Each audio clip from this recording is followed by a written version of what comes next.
Buenos días, soy Sofía del equipo de comunicación de Top Doctors y hoy nos acompaña el doctor Israel Álvarez, quien es especialista en psiquiatría con más de 20 años de experiencia. El doctor nos va a ayudar a entender algunos conceptos que tienen que ver con los trastornos del sueño. Él se ha formado a lo largo de su trayectoria en España, Inglaterra y Estados Unidos y lo ha podido hacer desde la orientación psicoanalítica y también ha realizado un máster en lo que tiene que ver con la orientación cognitivo-conductual. Doctor, para empezar el tema, primero le agradezco que participe en esta entrevista y luego le pregunto si nos puede puntualizar qué son exactamente los trastornos del sueño. Bueno, las alteraciones del sueño, los trastornos del sueño serían los problemas en la cantidad o la calidad del sueño que producen repercusión a lo largo del día. En función de la causa de esta alteración, pues tenemos trastornos secundarios, que pueden ser a cuadros ansiodepresivos, a enfermedades médicas, muy característico, por ejemplo, fatiga crónica, fibromialgia, por consumo de sustancias, el alcohol, el cannabis, pero después tenemos los trastornos primarios del sueño, que son propiamente del sueño, de la estructura del sueño. Y ahí podemos tener cuadros que puedan ser por eventos respiratorios, por ejemplo, por la aparición de una apnea, de una dificultad para coger el aire, para que el aire entre por las vías respiratorias. Puede ser por un problema de movimiento, por ejemplo, en el síndrome de piernas inquietas, personas que tienen dificultad para coger el sueño porque tienen la sensación, la necesidad de estar moviendo continuamente las piernas y eso les impide coger el sueño. Puede ser porque aparece una conducta. A lo largo, mientras estamos durmiendo, aparece una conducta y nosotros estamos durmiendo, pero estamos actuando, que sería en el caso, por ejemplo, de sonambulismo, los trastornos de conducta de la fase no REM. O puede ser por la aparición de taquicardias, de inquietud, de sudoración, en el caso de las pesadillas, muy frecuentes ante hechos traumáticos.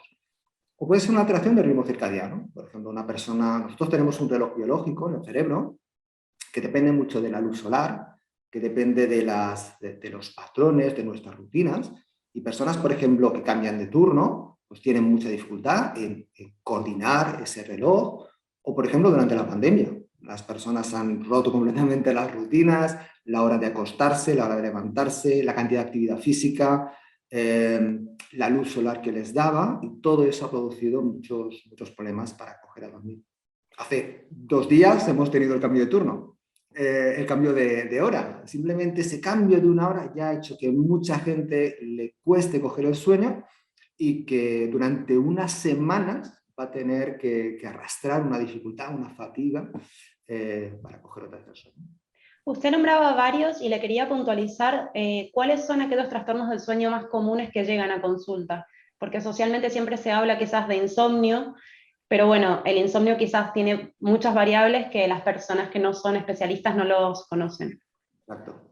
Exacto. Cuando hablamos de insomnio, estamos pensando que es una enfermedad y no es más que un síntoma que puede estar causado por muchísimos cuadros, que pueden ser tanto psiquiátricos como enfermedades médicas, como sustancias, como hemos comentado, cambios de turno o cambios en nuestros patrones. Y lo importante, con lo que yo me quedaría, es que siempre pensamos que van a ser cuadros muy difíciles de diagnosticar, cuál es la causa de estos problemas de apneas, de sonambulismo, de pesadillas.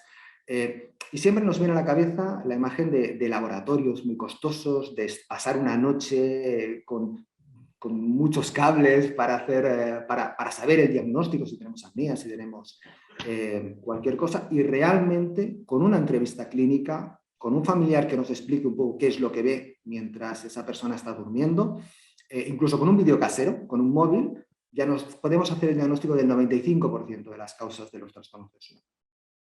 Usted decía entonces que las causas de estos trastornos pueden ser tanto físicas como también algunas causas que tengan que ver con lo psicológico o con los hábitos, digamos, de conducta en una rutina diaria.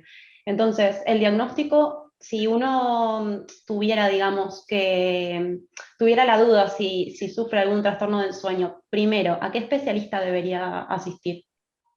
Es una pregunta muy interesante. De hecho, existe los especialistas de sueño, y los especialistas de sueño es tal vez la única disciplina a la cual se puede llegar a través de especialidad en respiratorio, los neumólogos, hay psiquiatras, hay neurólogos, por supuesto, con lo cual se puede llegar a través de muchas vías, pero todos tienen que tener una formación específica, además de como neumólogo, como psiquiatra, como neurólogo, en trastornos del sueño, porque está muy relacionado, porque el insomnio no deja de ser un síntoma.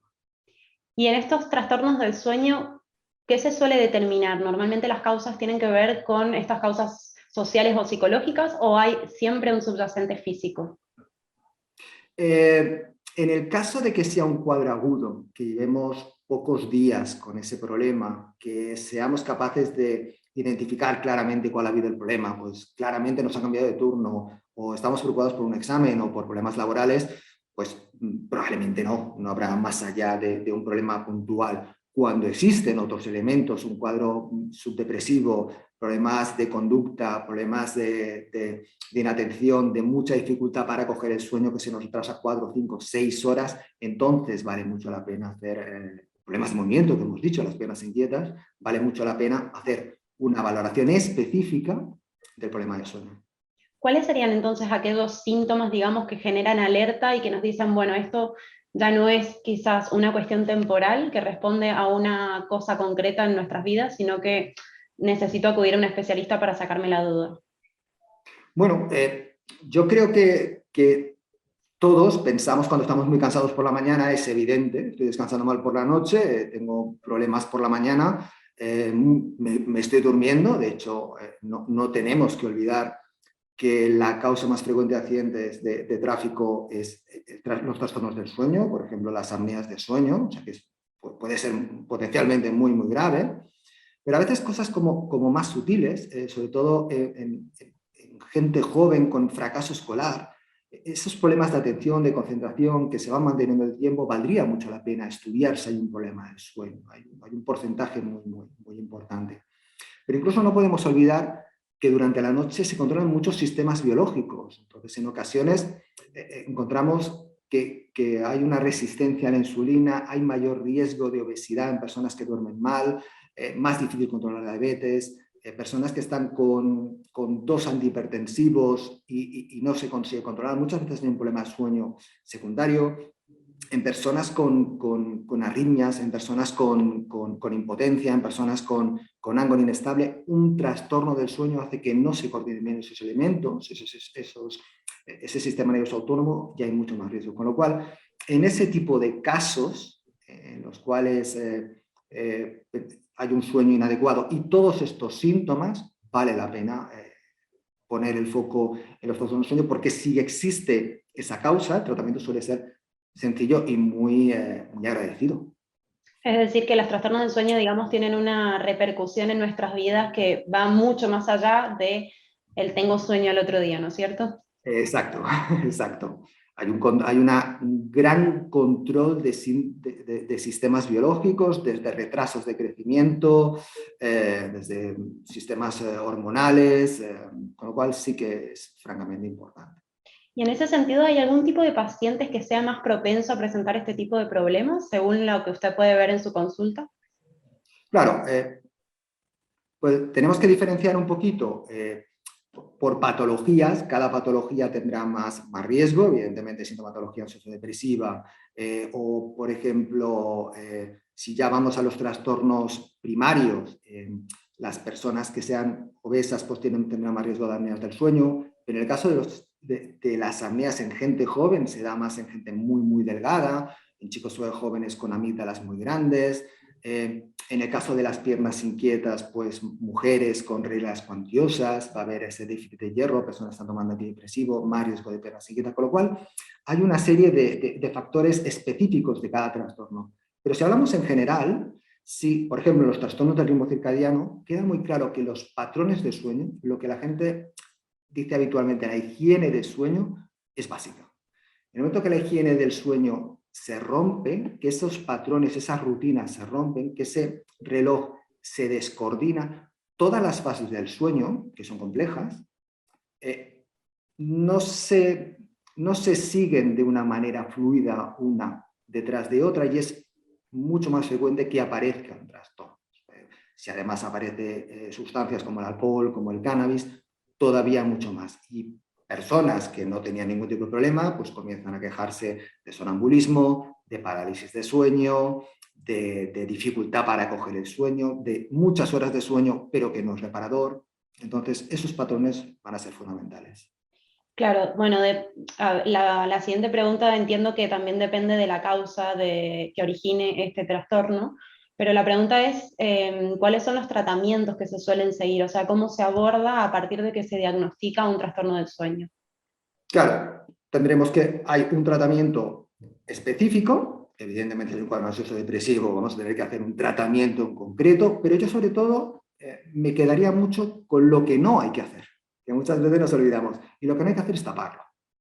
Es decir, ante la aparición de un trastorno del sueño, si utilizamos un tranquilizante, un hipnótico, las famosas benzodiazepinas, o si utilizamos cannabis o utilizamos alcohol, como ha pasado mucho durante la pandemia para conseguir dormir, vamos a conseguir descansar durante unas semanas mejor. Y vamos a ser más reparador y nos vamos a sentir mejor. Pero con el paso del tiempo nuestro cerebro se va a adaptar, vamos a generar un sueño que no va a ser fisiológico, no va a ser reparador, y con el paso del tiempo vamos a tener el problema que ha generado que no duramos bien, y luego que nuestro cerebro se habrá acostumbrado a una sustancia que no deja de ser sedante y que después no nos va a permitir las distintas fases.